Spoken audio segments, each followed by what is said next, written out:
La radio est une imagination. Artiste d'exception sur iRadio 90.3, 10h38 di dalal Assane Ndiaye, le lead vocal du Ngéwél gi. Assane Ndiaye ku ko tuddee le roi du Grand Théâtre National de Dakar, Seneweb moo ko tuddee ndax spectacle bu mu fa livré woon boo xam ni dafa jaaxal àdduna ba nit ñi ñëw mënuñu dugg jeg-jeg jànq ja di xuloo ba ñëpp fexe daal ne xaaral ñu dem toogi suñuy télévision xëy na daañu ko gis. Assane Ndiaye maa ngi lay nuyu. Boubacar Diallo maa ngi lay fay asalaamaaleykum. mbaa yaa ngi am jàmm. maa ngi sant yàlla di julli ci yonent bi sallallahu alayhi wa sallam di sant sama ñaari waajur. yàlla na sant yàgg. waaw tey gërëm tamit nag ñëpp. waaw. Assane Ndiaye yow da nga di artiste auteur compositeur ba ñu lay xam. ña nga la xamee woon foofu nga xam ni moom moo di ca Ramadaan mu daal di nekkoon génn goo xam ni daanaka ñëpp dañoo naw Assane Ndiaye. ci liggéey bi nga xam ni moom la doon def. jamono di dox ba Assane Ndiaye am orchestre am. jamono di dox ba Assane Ndiaye yore boîte de nuit am. jamono di dox ba Assane Ndiaye doon producteur u boppam. Assane, vous avez fait du chemin pour am tour ak jëm ak taxawaay ci musique sénégalaise. waaw tout à fait Boubacar parce que nag comme on dit rampé naa nag quand même. tey tamit tarbiyu naa parce que pratiquement nekk naa ci ginnaaw Thione pendant je crois 20 ans ou plus. nekk ci ginnaaw Thione pendant 20 ans ou plus. di aw. non mais booy xool sax les 5 ou les 6 premières années woyu ma de. non temps boobu maa ngi tëgg sabar. Aussi ak batterie. Donc mais après nag la ma pend amoon benn woy bu tudd bu ñuy xëccoo urus xam naa ko jël ngaram doo perte. ci morceau boobu nag laa commencé awo donc awo bi nag moo dem ba jur tey lii peut-être. kon yow instrumentiste nga njëkk a nekk. voilà. parce que bul fàtte ne que sama passage à la gendarmerie joué naa fa guitare joué naa fa tuuti clavier mais guitare laa gën a joué. ak batterie. kon yow bi ngay nekk armée. bat musique nga nekkoon. non maa ngi woon waaw maa ngi woon musique voilà. yaa ngi woon musique waaw à la gendarmerie de Colobane. gendarmerie de Colobane. waay def fa musique génn. waaw mais tey jii loolu noonu yëpp. nga daf la jëriñ ci li ngay liggéey. tout à fait jëriñ na ma ci parce que d'abord foofu jàng la woon parce que man c'était pas évident pour ma def quand même musique jàng laa bëggoon te tamit maa ngi ci doon góorgóorlu bu baax a baax mais yàlla sama borom nag moo dogal orientation bi jëm foofu donc ma nangu ko nag am na benn période sama papa moom bëggul woon ma def musique bi donc ma dawoon génn dem fu mel ni Kaolack. fàq fa nekk fa di fanaan ci benn boîte de nuit bu tuddoon Canary. waaw fanaan naa fa nekk naa foofu ay weer yoo xam ne damay bàyyi ba soirée jeex bu soirée jeexee ba ñëpp génn ma jël benn canapé lal tëdd nelaw yeewu yor benn tubéy ak benn simis. foofa ca Kaolack. waaw bu guddi jotee nag bu soirée amee ma fóot sol. ñu woy benn morceau ñu may ma woy benn morceau. ci ban orchestre la woon loolu. Canary la woon instant boobu. orchestre moo tudd Canary ay ñoom Grand Pen amoon na benn Cisco Tafa Ndiaye mais nag temps boobu nag orchestre boobu nag dafa safoon nag mu Sénégal instant boobu macha allah. Canary. voilà Canary bu Kaolack. waaw temps yii Mas Joxaane moo ko yoroon. Grand Mas. waaw ndeysaan yàlla ko yàlla xalaat dina. amiin jamono di dox. mais dafa mel ni aussi da ngaa yëngu ci musique traditionnelle. waaw yëngu ci musique traditionnelle maanaam dama gimmee ci musique traditionnelle gimmee bi mooy temps bi Thione yoree ensemble folklorique am fekk lu woon tamit nag may way mais boobu temps man maa doon téye micro xalamkat bi man maay toog di téye micro xalamkat bi d'accord mais à chaque fois moom bu ñu xoolee fële ma sàcc sëgg ci suuf ci micro bi daal di aw donc pratiquement noonu laa def ba ndeysaan benn bis ñu war a jouer ji xombol sama dëkk. waaw dëkk bu ma bëgg lool di nuyuwaale waa xombol sama papa Alaye Cheikh Seck yàlla ko yàlla xale àjjana papay Thione daal ne nañ jox tey Assane Ndiaye mu woy publicité bi parce que boobu temps bu ñu publicité dañuy takk rajo yi ci benn car di wër donc je l'ai jamais fait tu vois ce que je veux dire donc léegi nag paa bi woo ma ne ma man ngaa woy dàquñu laa woy fi ñu jëlee nga jëlee woyal ça s'est passé comme ça donc ma def publicité bi. mais nooy takkee nu ñu doon takkee rajo yi noonu def publicité bi da nga ko doon woy publicité yi dañ ko daan woy. mais dañ ko daan woy instant boobu bu maanaam ñëppay nekk ensemble yëppay nekk ci biir oto bi. waaw xalam yi nekk ci. waaw sabar yi nekk ci. waaw ñu takk ay. rajo ci oto bi ay rajo. comme rajo yi ñuy jàng voilà. waaw tu compris. waaw waaw léegi nag xalamkat bi xalam ñu woy ñuy wër nag dëkk bi. xam nga ba léegi sax loolu mu nga am mais système bi changé. waaw te par exemple région yi boo ci dem. waaw day am genre caravane. waaw caravane bi mooy dañuy jël ay noonu. musique oto def ci musique di yëgle voilà yëngal def ci baatu bubs di yëgle. merci beaucoup voilà. mais boobu nag orchestre bi yëpp daan ànd. boobu ñëpp xalamkat yeeg. sabarkat yeeg aw yeeg kawkat yeeg ñëpp toog nag ñu jox ma micro bi nag ma war a woy. jamono dox. macha allah voilà. jamono dox. léegi da ngay dugg rek teg benn ordinateur rek. bilaay kii bi rek Dóor Assane Ndiaye au Grand Théâtre wallaay ndeysaan mu wër àdduna yëpp. ba waa Europe dégg ko. àddina yàlla rek mooy yàlla. waaw yàlla rek mooy yàlla moom rek mën. moom rek mën alors Assane ci sa maanaam liggéey. en tant qu'artiste. musicien. formé woon groupe bi. moo gënoon a jafe. génn Sunset Sahel. bàyyi coon mu dem. yow nga def sa groupe. moo nekk li nga xam ne moom moo gënoon a jafe parce que jamono yooyu. amoon na producteur. amoon na ñu mën a gunge. mais tey. loolu amatul jamono yooyu boo koy comparé ak jamono bii tegoon orchestre jamono yooyu la gënoon a jafe. que tey jii de. non léegi teg orchestre léegi dafa yomb léegi teg orchestre bi yomb na parce que léegi amal benn papis ñaan rek bu am tuuti doole rek wala am benn Boubacar Diallo bu am benn tuuti doole ñu dugal la studio defal la benn morceau nga génn ko def ko clip rek. télé yëpp di ko teg ñu ne bu ginnaaw suba yaay joué Grand Théâtre wala bu ginnaaw suba yaay joué fii mais boobu temps loolu amul la. ndeysaan. parce que boobu temps gars yi ñu ngi doon xool quand même ci qualité bi aussi tamit nag et que dama ciy profité ndeysaan di remercier ku ñuy wax Talla Diagne. Talla Diagne cantine B 224. waaw Sam Daga. waaw kooku de yow doo ko fàtte. le producteur déet. kooku Sénégal kuy liggéey ci musique. waaw te am kóllëre. waaw am kóllëre. waroo koo fàtte te foo toog war nga koo tudd. moom ak El Hadj Ndiaye studio 2000. man moom du ma ko fàtte moom ak El Hadj Ndiaye studio 2000. mais aussi El Hadj Ndiaye studio 2000 bon xaj na peut-être. même Alioune Petit Mbaye apporté na un plus. mais bien sûr. Petit Mbaye maa ngi fàttaliku son premier kii diapason la woon. diapason je crois au Sunset Sahel.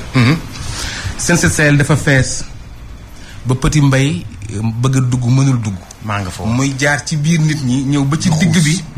mënatul avancer. mënatul génn. mu taxaw foofu noonu. ba mu jeex waaw wéeru ci miir. waaw et je me rappelle que yaa ngi foon. maa ngi foon Boubacar. maa ko présenté maa ko dugal. donc pour revenir un peu en arrière comme li nga doon wax parce que temps boobu il faut nga am fit dëgg pour def produit wala boog il faut le promoteur ki nga xam ne moo lay produire am ci yow yaakaar lool et que man wax dëgg yàlla bi kenn ñemewul c'est lui seul Talla. moom moo ñeme ne moom dafay def. kasetu Assane Ndiaye. et macha allah nag ba mu ko defee aussi la mu ca jaay moom ci gémmiñu boppam xamal ne nag parce que xam nga looy jaay plus de 100 000 exemplaires. mu nekkoon kasetu ngistal. ngistal waaw. boobu temps moom pratiquement cachet bañ ci fayoon li ma ci Talla Diagne mayaat mat na 4 ou 5 fois cachet ba dafay jékki-jékki woo ma téléphone foo nekk bu def sàngam kaay ma ñëw mu yëkkati xaalis bu bari may ma. ndax cassette bu dox. ndax cassette bu doxoon macha allah. album bu enfin pas du ma ne album sax cassette la ma lay wax et puis Boubacar billaay dañoo yàq yi fi rek waaye mën nañu bàyyi yëf yi ci cassette rek. c'est billaay CD daal Boubacar CD daal yàq na yëf yi quoi. mais mooy technologie. non mais attends bi CD ñëwee la nit ñi sonn. kenn mënatul jaay kenn mënatul a jaay dara. te nag kaay ma xal dara de wax jee fi nekk coow la fi nekk waaye ku la wax ne la mu ngi jaay nombre de CD yi actuellement au Sénégal boo ko ñemee nee ko waaye loolu amul.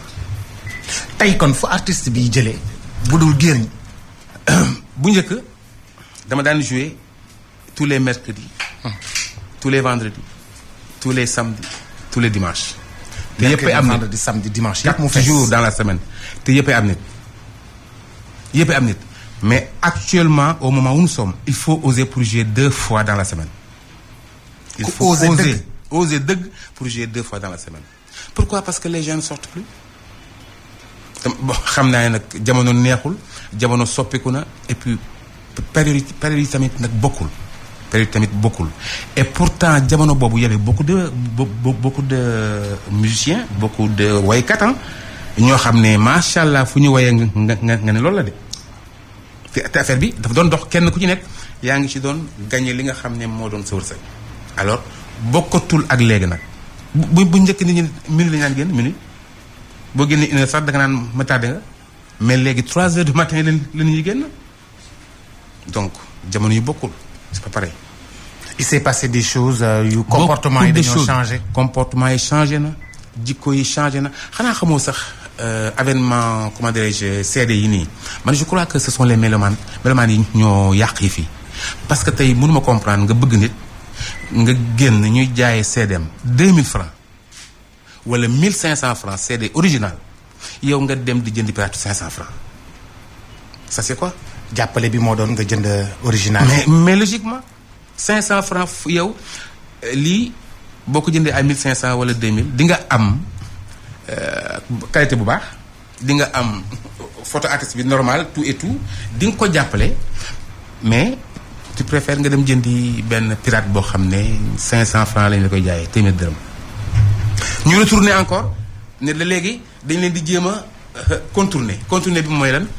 essayer gisante ak ñooñu nga xam ne ñooy jaay les CD pirate la dem ci ñoom waxtaan ak ñoom ne leen ok léegi comme yéen a jaay pirate bi léegi bu leen jaay ci pirate. léegi CD normal ngi nii ñu jox leen ko lii ngeen jël ci lii mais même boo leen ko joxee boo ñëwaatee ginnaawaatee ëllëg benn cee jar mbaa ñaar ñoom ñi ci seen bopp ñoom ñooy jaayaat les CD pirate ba pare téyewaale les CD original voilà c'est ça. ñu ne la c'est original bi temps. pirate bi temps mu ngi noonu voilà. ci noonu naka la artiste bi mën a dundee. dafay difficile dina dugg ci lu mu mënul te gis nga li olof yi di wax naan as góor yàlla bu saay-saay di xam li muy dundee mos mu nekk nag ak ni ngay tojee sa bopp jinax mais la musique ne nourrit plus son homme.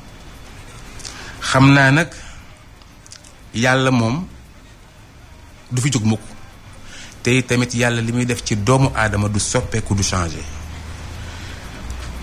ay tanente nag mën na fi am maanaam tane kii tane na kii tane na et puis àddina bindoo noonu waaye bu dee dox bu tax ñuy wax dox au vrai sens du mot sacré fi nekk waaye fen doxul. booy seet artistes yi chaque fois dañuy ne artistes yi dañoo bëri bor artistes yi dañoo bëri problème. artistes yi dañoo feebar artistes yi man moom dama lay yëgal rek. benn ci man waaye benn ci man damay dëggal. waaw man moom yaakaar naa ne est-ce que man du man maa ëpp bor ci artistes yi. non du yow. mais artistes yi wax ji mooy artistes yi dañoo bëri bor. artistes yi dañoo bëri problème. artistes yi dañuy feebar. dafa nekk corporation boo xam ni dañuy bëri ñoom ñoo ëpp difficulté. pour dund. te pourtant loolu rek la ñu amuñu leneen. dolli ci stress. stress bi waaw. ak li la njaboot gi teg. xanaa xamuloo ne stress bi mooy indi feebar bi. stress bee indi feebar bi. stress bay indi feebar bi mooy indi gaaw a màgget bi. c'est vrai que artistes yi dañu gaaw a màgget. ben je t'assure stress bi mooy indi feebar feebar mooy indi gaaw a màgget mooy indi tëdd ñu naan ndeysaan. mais artistes yi li ñu leen di ndeysaan dafa bari. waaw mais parce que tout simplement yëf yi doy waar Boubacar bu ñu waxante dëgg rek te yàlla tax Boubacar yëf yi metti na maanaam. bu fekkoon ne que tey li ngay musique même bu fekkee ne sax yow sa dund mu ngi yem ci téeméer waaye boo musiquee au moins di nga am benn juróom fukk wala juróom benn fukk. xam nga loolu sax di nga mën a jongler ak moom mais bu fekkee ne que yow sa dund dafa yem ci téeméer saa boo yeewoo am fukki dërëm mais Boubacar su boobaa naka lay demee c'est compliqué ah. très ah très. tey nga yore yàlla dimbali la nga yore sa boîte de nuit yoo xam ne yaa géré yaa yor yaa moom yaay ubbi yaay tëj mais boîte de nuit boobu sax parfois tu as des difficultés pour honorer charge yi nga xam ne moom la foofu laaj. courant location. mais sécurité yëpp tout mais loolu c'est compliqué parce que pourquoi parce que léegi mënutoo tëgg xalaatu tëgg 3 fois dans la semaine ku fay ñëw kenn 2 fois yi nag il faut nga am fit dëgg jàpp ne naa joué rek bu doxee ma xam ne dox na bu doxul ma xam ne loolu yàlla dogal au moins lu mu bon dina ci am boog benn jour boo xam ne dina xaw a tane loolu la mais am na fi ñoo xam ne dañuy toog bu ñu tëggee samedi bi tey dinañu tëbal 2 samedi doog a tëggaat mbaa bu ñu tëggee samedi bi tey même bu ñu bëggee tëgg samedi prochain dañuy am problème mu local pour tëgg wala il faut ñu dem neexal nit pour tëgg xam nga mais ñu nag yàlla dimbali nañu ba am nañu foo xam ne wax dëgg yàlla heure bu ñu neexee tëgg mais tëgg bi rek doyul maanaam li may faral benn paa di ma ko wax naan ma sama doom léegi Sénégal mën a woy rek doyatul ma ne ko loolu mooy lan mu ne ma dangay mën a woy ba pare am leneen ci ginnaaw. am leneen ci ginnaaw quoi. waaw soit da ngay def transport. waaw wala ngay jaay ceeb. waaw wala ngay nekk importateur di importer ay ceeb. wala nga am ay daal di importer ay tamaate. wala nekk am boutique mbagg daal. beneen yëf booy def. voilà bu njëkk daal xam naa ne moom. way kese mënoon na lool. waaw way rek parce que way tamit dafa nekk nag affaire bu xaw a fiir quoi. waaw Boubacar. waaw am na yu bari yoo xam ne way mënu ànd ak moom. mais xam nga tamit yàlla bu la nattoo ci dara. wala bu fekkee ne daf la teg fenn moom da koy nangu rek. nangu ko te jël lépp. wekkaat loxo yàlla parce que on dit que sénégalais dañuy gëm yàlla waaye duñu wóolu yàlla donc gëm yàlla ba pare wóolu ko nag léegi nag bàyyi lépp lu ñëw nga xam ne loolu yàlla dogal lu ñëwul nga xam ne loolu yàlla dogal te xam ne bis bu ne ak la cee war a xew at mu nekk la ci war a am. mais artistes yi. dañuy soxla benn confort boo xam ni. ñoom seen rythme de vie. mënu ko soutenir dañuy. bëgg dëkk ci château. bëgg dawal ci oto yi naaw. oto yi naaw. bëgg takk ci jabar yi jóge àjjana urul ayna yi. ba te li ñuy liggéey may leen ko. waaw xam nga li ñuy liggéey rek. may leen ko déedéet mënul nekk nee naa la musique actuellement nii tembe amu ci kenn nag koo xam ne ci musique bi rek. nga amee lii yëpp non moom kañ dafay am leneen à côté wala boog leneen loo dugg te it nag jàmbaar amul Boubacar ku ñu dimbalee am. dëgg la jàmbaar amul ku ñu jàppale am. gis nga tey jii i rajo gii nii ak nu mu mante mel boo ko waxee boo ko waxul am nga koo xam ne wala ñoo xam ne ñu ngi ci ginnaaw naan nii ndànk. di pousse oto bu paaree sax il faut ñu pousse ko mu tàkk. dëgg donc impérativement nit koo gis ci àddina il faut mu am lu la jàppale. moo xam nag xam nga yàlla nag ay mbiram dafa xaw a doy waar. moo tax la njëkk bay doon waye naan yàlla lu mu def noonu la te jàmm bu ko xam noppalu. dëgg maanaam yàlla moo xam la muy def fa mu koy defee ak ca kam koy def heure bu ko neexee la koy def nag. coon doon na way naan wërsëg buy ñëw bu mu fàllee koy ñoddi waaye bu xasee bay dem ceenu bata sax mënu ko téye.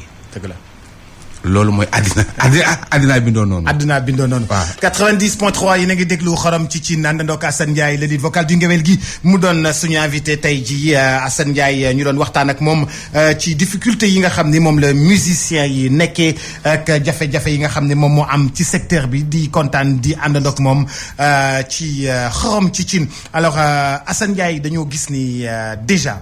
dafa am yow lu la caractériser yow en tant qu'artiste. yow Ndiaye bokkoo ci dara. waaw. yow Ndiaye demoo fenn.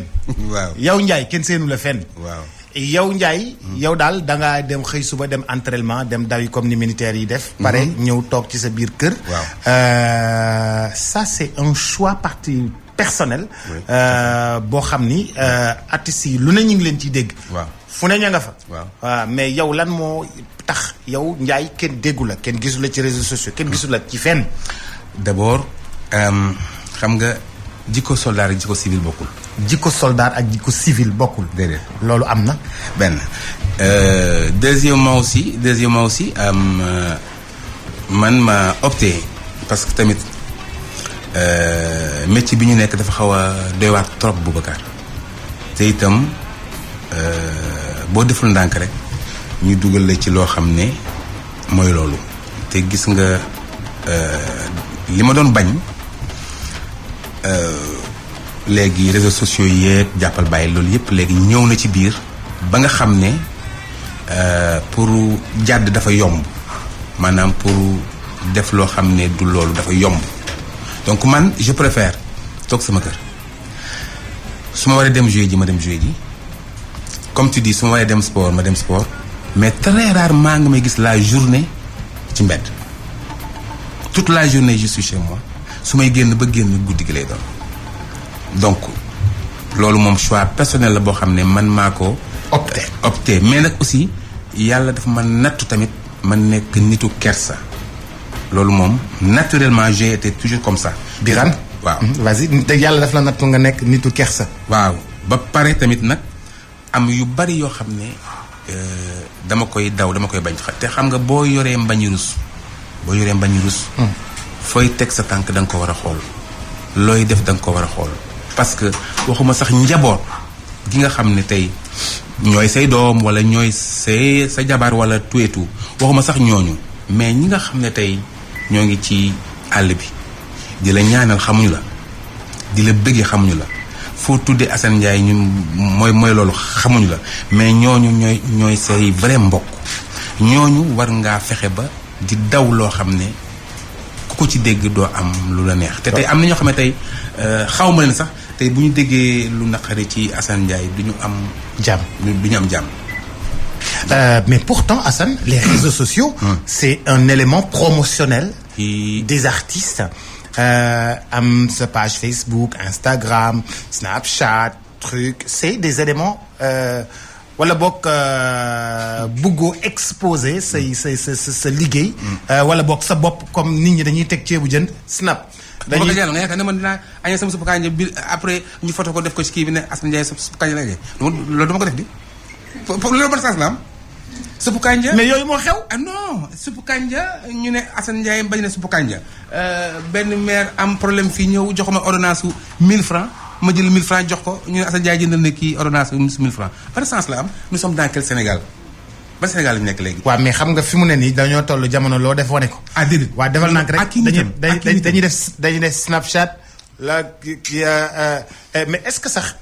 non dafa am xam nga école yi. xam nga waykat yi dañoo am ay école. waaw école lu ñoom Youssou Ndour. waaw.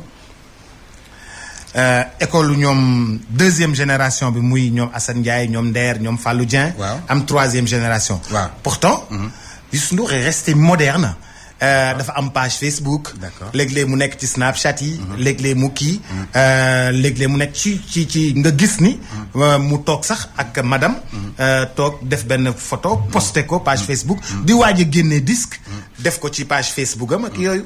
waaw bañu ma loolu xam nga tey maa ngi koy wax ci sama benn morceau bu tudd taskatu xibaar yi. déglu nañ ko léegi. métier bu noble ngeen yor dëgg la.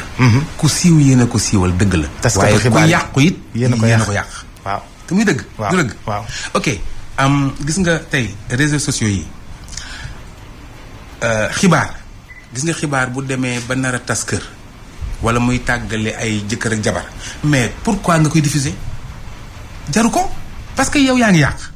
te tey imaginel Boubacar boo ma nëbbatul yow xam nga ay doomu aadama yoo xam ne tey jii réseaux sociaux yàq na seen àddina ba keroog ñuy sàngoo suuf seeni doom seeni sët dinañu gis la ñu def wala bu ñu ko gisul dinañ ko dégg wala bu ñu ko déggul carrément itam dinañ leen ko jëwee wala dinañ ko léebu donc loolu ba muy génn man ba ñu ma idée boobu de rafet na waaye xam nga nag kañ la doon rafet nag lépp nekk positif nga xam ne ku ciy wax lu baax ngay wax ku ci xam sax lu bon ci nit nga jël ko teg ko man boobu Sénégal laa xamoon man xaw ma wax bu bon man xaw ma wax bu ñaaw te tey jii gis nga tey boo defoon tey dara mu nekk lu positif da laa wax de loo xam ne nit bu sàngoo rek tëdd rek moom rek ak yàlla dina ne ay la yéwén. xam nga ni lii baax na. li baax na. mais soit moom wala mu yónni keneen mu dem bind benn commentaire yekk la fa loo xam ne weñ bu ci tong dee léegi sa doom di ko liir sa yaay di ko liir sa papa di ko liir say mbokk di ko liir c'est pas intéressant donc man li ma gëm mooy bu fekkee ne que dañ ko jël ci but boo xam ne dafa nekk lu positif luy defar nit ki d'accord naa mais luy détruire doomu aadama non d'accord moom. mais même pas détruire mais Assane. war nga am sa page Facebook. waaw léegi jeex na xaaral léegi loolu am na fi mu ne nii. waaw léegi war nga am sa compte Instagram. loolu am na fi mu nekk nii. même répétition nga dugal ko ci soirée. waaw dugal ko ci yooyu noonu ndax léeg-léeg. Papis Niang topp na ma ci ba def na ko. def na ko. def na ko mujj na ko def. mujj na ko def. mais yow kon da nga doon bañ. léegi nag waaw parce que Boubacar. bi lay xaw ma sax. naka laa la mën a waxee ba nga comprendre mais jamono ji dafa solompancon. comme Papis Niang def na léegi loolu di maanaam nga mën a am visibilité ci réseaux sociaux yi. parce que xam nga jamono buy dox. boo nee du ma ànd ak moom. day am problème. dëgg la nangu naa de. mais am na. nu ko Papis di defee nooy ànd ak moom. waaw dëgg la léegi bu fekkee ne que léegi jamono bu fekkee ne que buy dox nga ànd ak moom d'accord naa loolu. waaye bu fekkee ne que léegi jamono ngi dox di coos benn tànk léegi bu fekkee ne que dangaa bëgg a éviter coos bi léegi da ngay sëgg rek. waaw nga bañ a coos mais nga sëgg. bu ko defee nga ànd ak jamono. ànd ak jamono. Assane bokk nga ci ñi nga xam ni seeni spectacle dafa réussir ci Grand Théâtre. du ñëpp ñoo réussir Grand Théâtre en termes de spectacle en termes de mobilisation. D'ailleurs un gros site internet dans Seneweb vous avez appelé le roi du Grand Théâtre national de Dakar. waaw tey jii Assane Ndiaye def nga fa 2 grands spectacles. boobu mu am vraiment réussite. Assane ndax yaa ngi waajalaat Grand Théâtre ci 2019 la wala 2020. jërëjëf da ngaa sàqam sama lanc. maanaam dama laa bëggoon a laaj ne la Boubacar man yow yaa ma fekk ma toog nga ne ma nañu def Grand Théâtre may la non.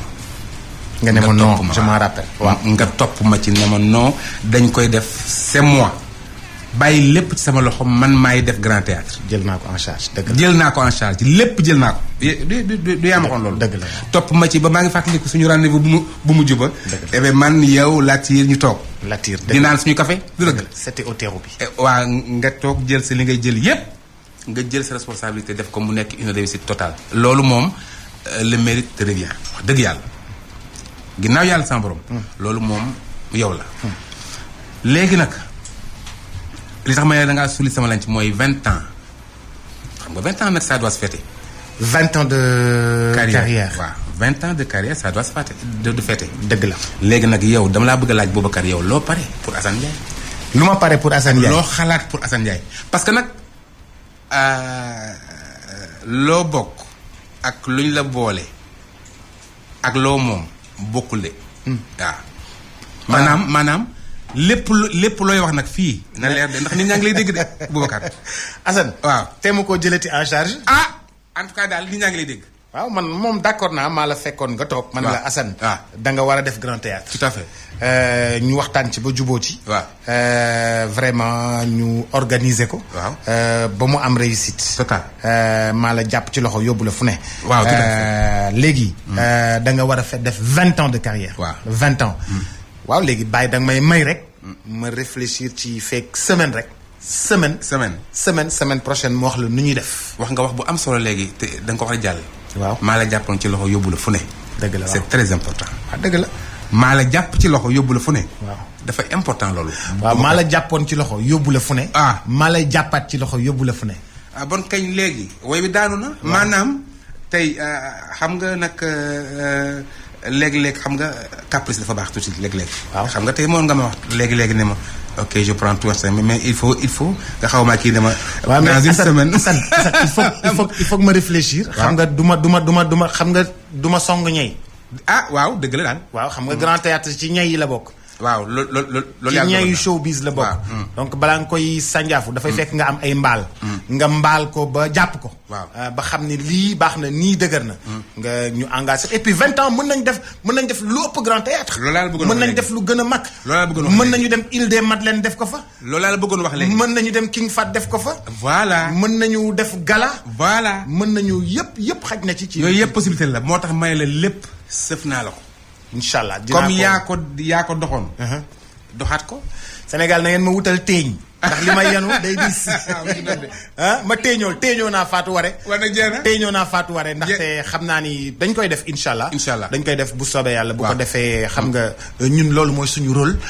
léeg-léeg ñu xool ñu gis ci loo xam ni. ci artiste moom du ko gis ca fa mu toog. tout à fait waaw donc ñu xam ni. soppe yi namm nañ ko.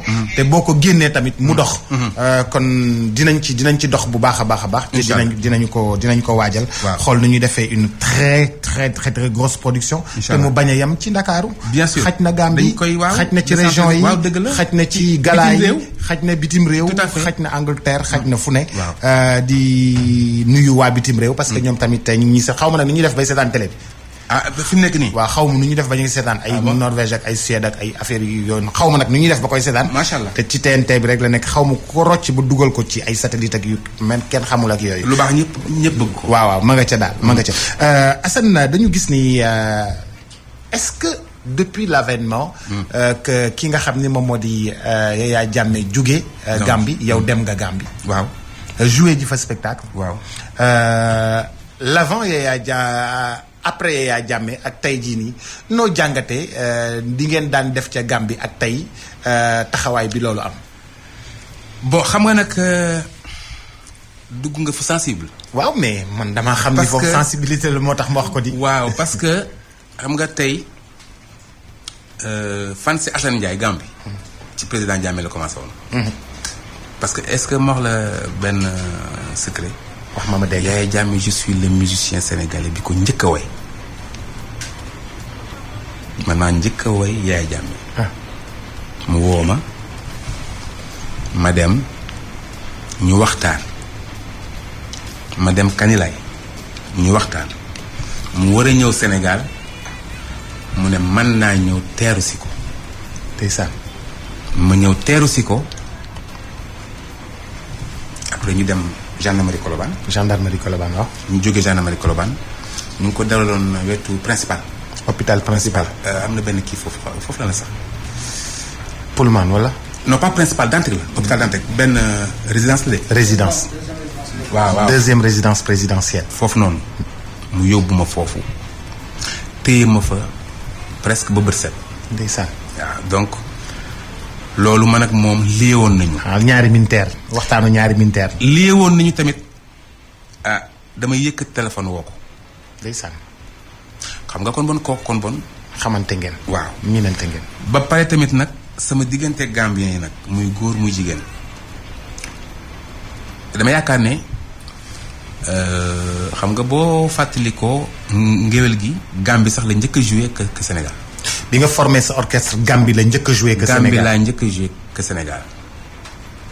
Gambie laa njëkk a def ndeysaan ñetti guddi yu neex loolu macha allah. mémorable. waaw ndeysaan àndoon ci ak sama benn jigéen léegi ndeysaan gaañu na Séni Konaté bu pa Fisco Konaté ndeysaan yal na ko yàlla xëy àjjana. looloo waral sa woy wi Alaaji Fisco Konaté waaw voilà merci beaucoup. donc mu nekk loo xam ne Gambien yi seen bopp ñoo jël Assane Ndiaye dugal seen xol di ko wone nag tamit nag ci fépp nag tey Gambien bu ñëw sax Dakar boo bala ngaa am mbégte laajte fu Assane Ndiaye di play nga dem fa xool ko donc fans yi ma am Gambie mësuma ko am fenn pour dire la vérité pour tey boo xoolee clip bu Birkama pourtant boobu loolu route show loon ah. route show loon. ndem te yàlla sama Yacine ndeysaan moo ko filmé woon. ndeysaan ma Yacine du taale. mais imagineel mbooloo mi nekk foofu. imagineel li topp foofu nga xam ne kon bon lii.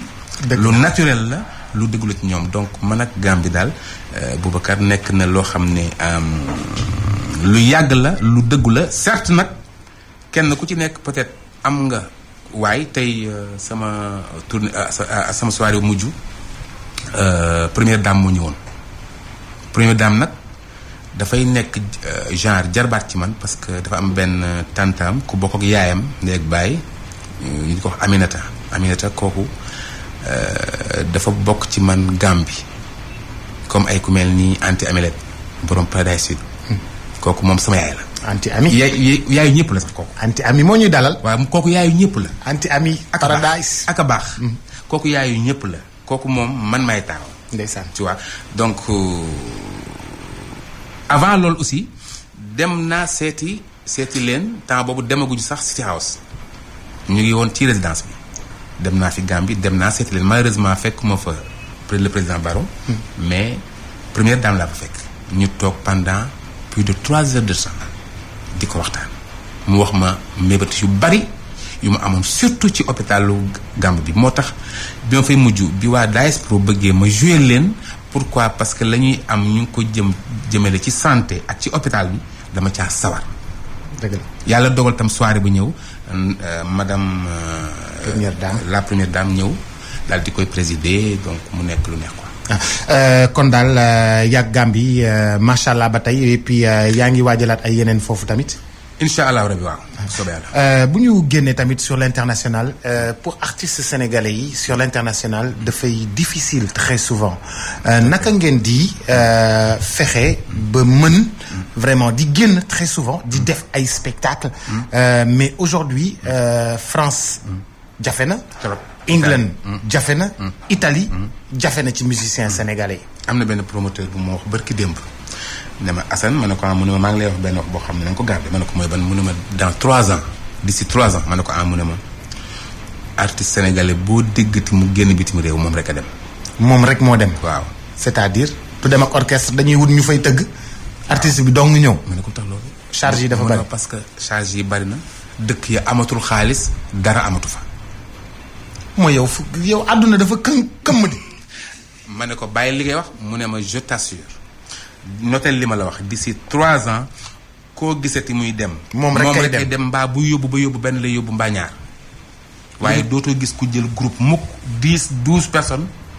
maanaam billet avion bi dafay cher. hébergement bi dafay cher. lekk bi dafay cher. trop per diem transport bi dafay cher. per diem bi dafay cher. tout à fait.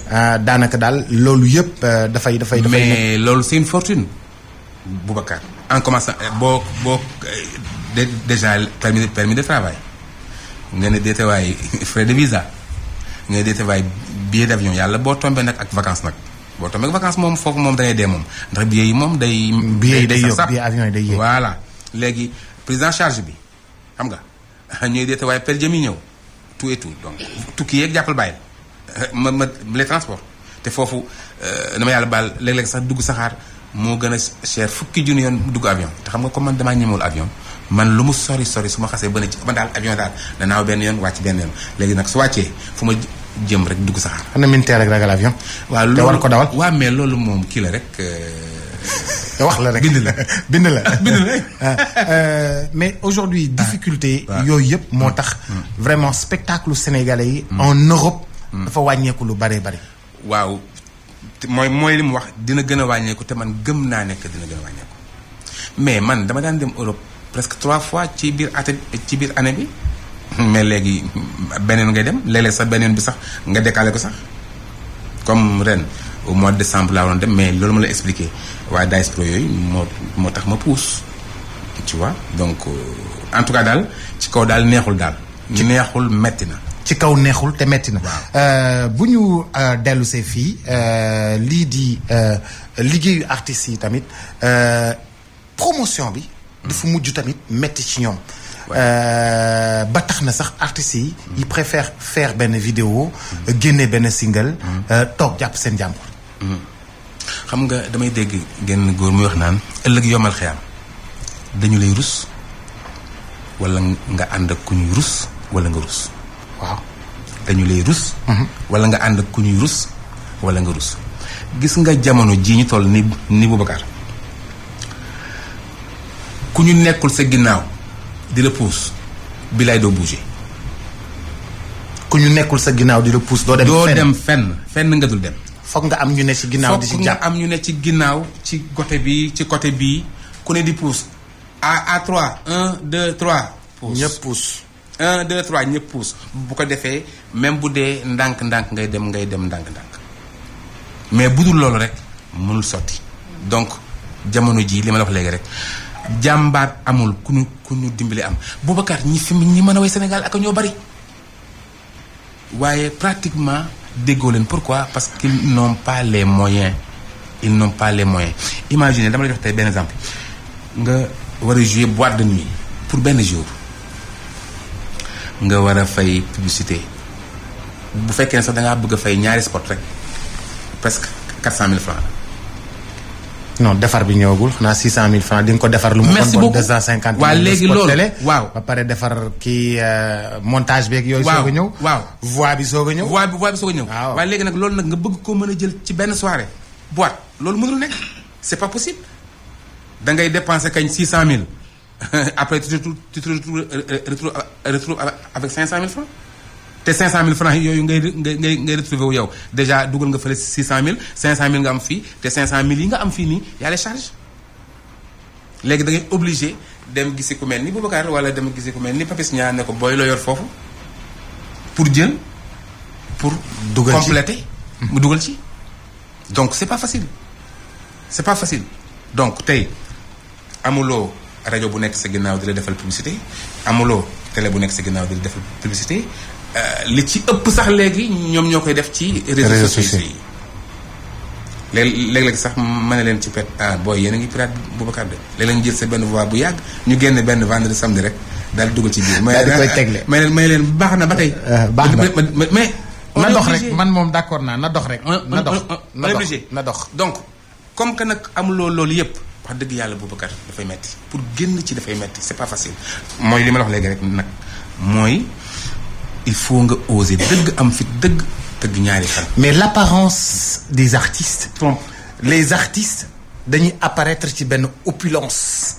dañuy apparaître ci benn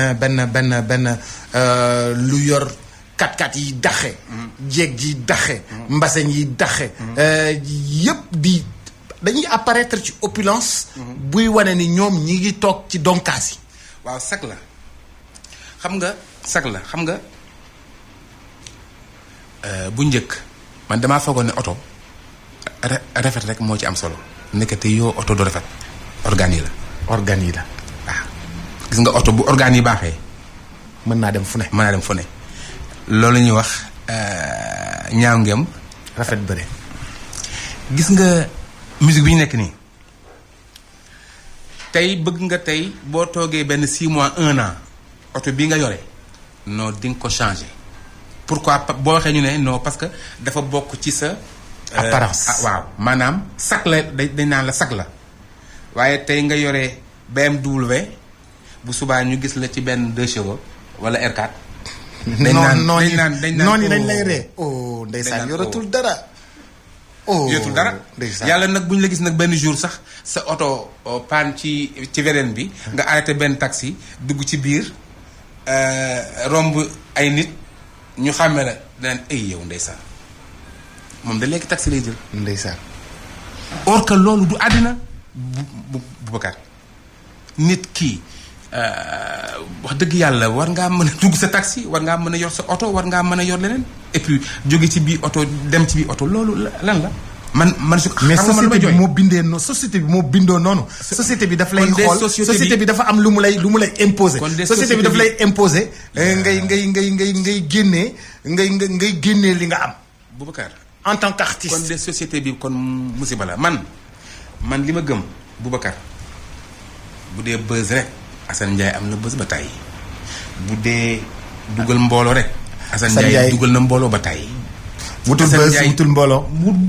lépp looloo xalaat dund na ko. loo xalaat rek ci kàttanu yàlla dund naa ko moo tax nag ba dara ñoruma xam nga lu ma ñora damay ñaan yàlla fan wu gudd ak wér ak fans yi yàlla di ma may doole à chaque fois ma leen di jox.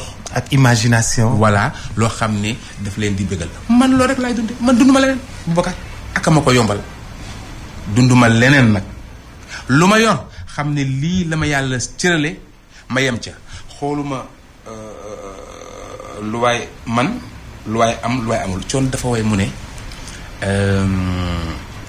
nu mu ko waxee boo bëggee noppalu ci àdduna bul xool ñi la tane da ngay xool yow ñi nga tane te kenn koo gis ci àddina am nga ko tane boo ko defee noppaliku am déet. kay waaye boo bëggee xool yow si yow yàlla sa wërsëg junni la te chaque jour nga bëgg a dunde ñetti junni mais foo yëm. da ngay def lu la war non da ngay mujj di làqatu ci làqatu ngay mujj mbaa nga jékki-jékki ne fër ñu naan fu mu ne fekk mënatuloo lu meññ ci xol tóor ci kanam. day feeñ ci kanam ci saa si. yaa ko wax de. Assane bu ñu dellusee dañoo dund fan yi ay élection présidentielle. Peuple sénégalais wane ci maturité. bu mag a mag ci génn dem voter pare ñibbi seen kër xaar résultat yëpp jaar si yoon naka nga dundee campagne électorale bi. déjà balaa ñuy ñëw ci élection bi. dama cee bëgg parce que xam nga sénégalais. tey ñu bari foogoon nañ ne élection yi dafay metti fii dafay tàkk fii dëkk bii jàppal baay waaye alhamdulilah ñépp def nañu seen campagne certes am na ay quelques manquements yenn détails te loolu sax xëy na peut-être mën cee ñàkk li ma ci déplorer rek mooy perte en vie humaine bi ñu am ñaaru ñett voilà donc mais à part loolu def nañ ko ci jàmm te tamit li ma gën a encore neexaat encore le jour du scrutin def nañu comme tu dis doon ay mag. fulaak fayda. sañse ba rafet dem. voter dellu si kër toog. ñëpp ne dëkk bi na tàkk. te dëkk bi tàkkoon. noo dundee campagne bi y avait 5 candidats. waaw y avait. Maître Madické Niang, il a bien animé la campagne. Tout à fait. Il y avait Ousmane Sonko avec le système. Non, toute la campagne. Il y avait waa PUR ak seen engagement. Il y avait Idrissa Seck. Il y avait Macky Sall. bu nekk ci ñoom ci li seeni message yi doon porté noo ko dundee. On va commencer par Maître Madické Niang. moom dafa toj fépp. ndeysaan. toj na fépp ndeysaan xam nga moom ndar-ndar la. te xam nga doomu ndar ndeysaan yàlla daf koy xaw a may.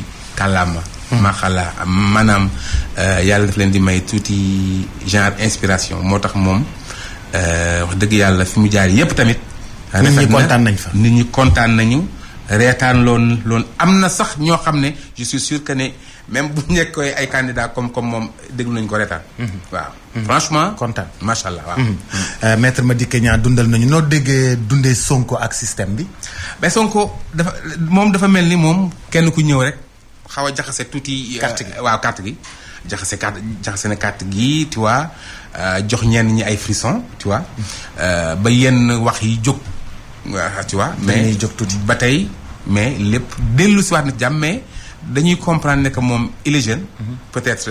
te def na score bu mag wax dëgg yàlla il mérite d'être félicité wax dëgg yàlla donc moom tamit macha allah.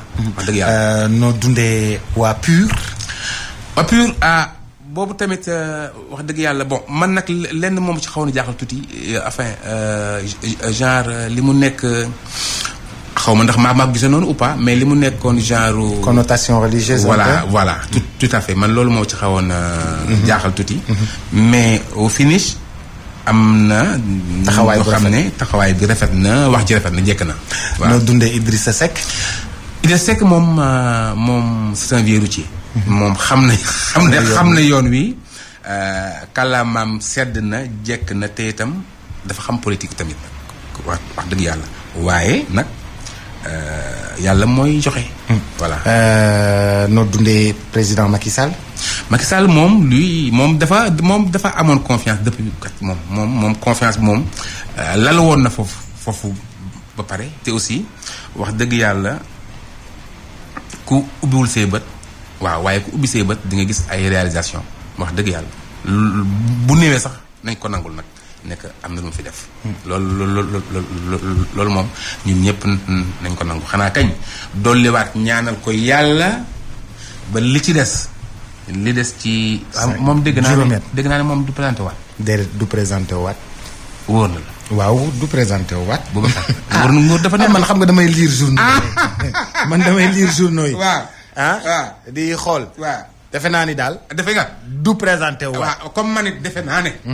ndax man tamit loolaa dégg. waaye yàlla nañu fi yàlla bàyyi ba ci pandaw ji ñu xool ba xam. waaw parce que ëllëg liy am daal ëllëg kenn xam ko yàlla rek xam. mais ci yoon defe naa du présenté waat. waaw même man mi sax ci yoon defe naa ne du présenté waat. mais nag xamuñu. kenn xamul yàlla rek xam. mais gis nañu vraiment noo gisee taxawaayu peuple sénégalais le peuple. Oui. le doomu Sénégal yi ci fii ak ci bitim réew ni ñu taxawee ci élection yi. waaw xam nga pratiquement ci àddina bi yëpp xam nga dégg naa ku nit ne ma que wax dëgg yàlla bu dee bitim réew bu dee biir réew mi lenn rek mooy problème bi xam nga nag jongante moo metti jongante moom il faut kenn ku ci nekk da ngay xëcc sa boor et puis c'est de bonne guerre ku nekk nag li ñuy wax naan bala ngaa laax di kii da ngay njëkk a laax lekk ba pare dëgg kenn ku ci nekk sa bopp ngay njëkk a wuutal donc en grosso modo ci gàttal daal et si je me trompe pas taux de participation bi. dépassé na un peu musu ko am. dëgg la. déjà loolu rek kii la ndam la ba pare aussi lañ ca doon xalaat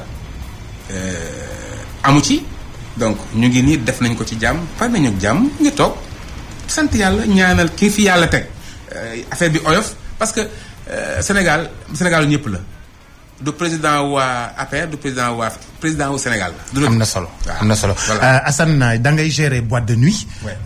am sa bopp yow boîte de nuit boo xam ne yow yaa koy gérer fa ngay tëgg. léeg-léeg nga jox yeneen artistes ñu tëgg fa. mën nga ma wax aujourd'hui être déjà un entrepreneur musical. am sa orchestre. di fay ay nit yuy jouer. léegi nga dolli ci boîte de nuit. ça veut dire que aujourd'hui chef d'entreprise fini. est-ce que yëf yi mi ngi yëngatu boîte de nuit bi nu mu tudd fan la nekk. chez Boubacar Diallo dara yëngatu. daara yëngatu. réew mi dafa dëgër. xam nga dañu wax ne campagne bee tax. waaw pare ñu ne élection yi bee tax. waaw pare ñu ne janvier ñu ne après élection yi tax. après élection waaw mais kon kañ la Boubacar gis nga Alizé bi ma ciy dugg c'était pas pour moi seul man dama ne woon rek naa fa am 2 jours yenn jours yi ci des yëpp artiste bu bëgg a jouer. ñëw jouer mais xawma lan moo tax am na ñoo xam ne bëgguñu fa jouer peut-être loolu seen raison la doo ko seet du dëgg. waaye boo déggee sànq suñu waxtaan maa ngi naan la musique ne nourrit pas son homme. dëgg la. parce que yow mënuma laa gën a xam boîte de nuit xam nga wax naa la fi sànq ne la dama naan jouer mercredi vendredi samedi dimanche mais léegi vendredi samedi dimanche yi may jouer non vendredi samedi xam nga bu njëkk damaa jouer samedi dimanche ma dem ñu convaincre ma ba génneloo ma le dimanche ma koy def vendredi samedi. mais le vendredi c'est très difficile le samedi cette année rek donc maanaam léegi tu es obligé il faut mais nag aussi promotion amu ci te xam nga tamit lu amul promotion moom pour mu dox dafay xaw a difficile Boubacar Diallo. kon foog ñu taxaw ci promotion bi. boo ci taxawal musiba am de. kon dañuy ci taxaw. ñun yéen lañ fi nekkal. en tout cas xamal naa dara. en tout cas ñun animateurs yi. loolu moo war a doon suñu rôle. tout à fait tout à fait. si jàpp jox ñu fukki bi ak juróom ñu may suñuy auditeur Kemba joxe Padros joxe ñun ñëpp ñu am nu ñu def. ku nekk am noo taxawee soo bëggee chaque semaine. waaw ma wax Doudou mu jox la fukki bi ak juróom ngeen jàpp ci nag parce que nag wax dëgg yàlla tamit nag dompat sax ci sot la bokk. mais dañ du waxu dompatuñu ñun dañuy puus. mu tàkk. kon nag jeex na. ñun dañuy puus mu tàkk dompatuñu. kon nag jeex na. dompatuñu. ça fera plaisir. kon baax na kon ñun sax dinañu xool bu ñun ñëpp waa ITV ñu wàcc fa. ñun ñëpp waa benn jour waaw doon na ma neex nag. ñun ñëpp ñu wàcc si. ñu organiser ko fii. xam nga ñoom Birane. ñoom Aïssata Ndiaye. ñoom Alassane ñoom Sandra ñun ñëpp. ak ñoom Babacar caméraman yi ñëpp. ñun ñëpp ñu ànd. ñëw xool si yëf. ça me fera plaisir loolu. kon dinaa ko organiser. Inch'Allah. Assane ñoo ngi lay gërëm. tout plaisir pour moi. ñoo ngi kontaan bu baax a baax ñoo ngi lay encourager aussi. jërëjëf Boubacar. parce que xam nañ ni liggéey bi yombul. mais tamit sas nga ñu te sas bi tamit dinañ ci jàpp incha allah ñu xool nu ñuy defandoog yow ci 20 ans yi. incha allah maa ngi ci profito di jéggaluwaat auditeurs yi ak auditrices yi. parce que mercredi passé laa fa waroon ñëw. yàlla dogal nattu boobu tiis woowu dal. dëgg la ba mun moo ñëw. dëgg la moo tax ñëwuma du dëgg. donc di jàllawaat bu baax sama xarit boobu Modou Xaali Diop ndeysaan. Modou Xaali. wala ndeysaan ak sama doomu bàjjen boobu Fatou Seck ñun. dëgg la donc di la xamal ne la rek man mbégte la ma ñëw partager ak yow plateau. parce que à chaque fois njariñ la. di nga fi dégg loo xam ne lu am njariñ la di nga fi dégg loo xam ne lu lay yokk la du dëgg. dëgg la donc bég naa ci waa iRadio yëpp nag. fu mu lu mu ci mën doon. ñoo ko bokk ñoo ko bokk ak ñiy déglu yëpp. ñoo ko bokk te tamit nag di la fàttali ne la. yow yaa wax say 20 ans man pare naa ci. Inch'Allah bul ko fàtte bàyyi ko sa xel. Inch'Allah. Merci. Semaine prochaine dañ la wax lu ñuy def ci 20 ans de carrière de Assane Ndiaye, le lead vocal du Ngewel gi. Toutes nos félicitations et nos encouragements, mesdames, messieurs, très chers auditeurs et très chers téléspectateurs de ITV et de iRadio. Merci pour la fidélité. Rendez-vous, s'il plaît à Dieu, ce sera demain. D'ici là, portez-vous bien et retrouvez Kemba à partir de 14h et puis à partir de 17h30 en compagnie de Pape Sidi Fall dans Akara Time, 19h de son vrai nom, Padros dégg naa nag waa ji nga xam ne moom jàppale Padros vas-y rek day baax Inch'Allah dégg naa ko. di gërëm bu baax a baax aussi DJ Bouba. am benn waa ju fi woote nee na moom moo ñu jàppale ba ñu teg rajo bi te nee na sax moom day tëgg soirée. Ah bon? Le 34 août. ak le 5 ak le 35 août. affaire yooyu waaju neex waay. loolu koy neex na. waaw jërëjëf merci beaucoup la pub Birane merci beaucoup à la technique. et merci à toute l'équipe de tournage merci beaucoup. La radio est une imagination. La vôtre.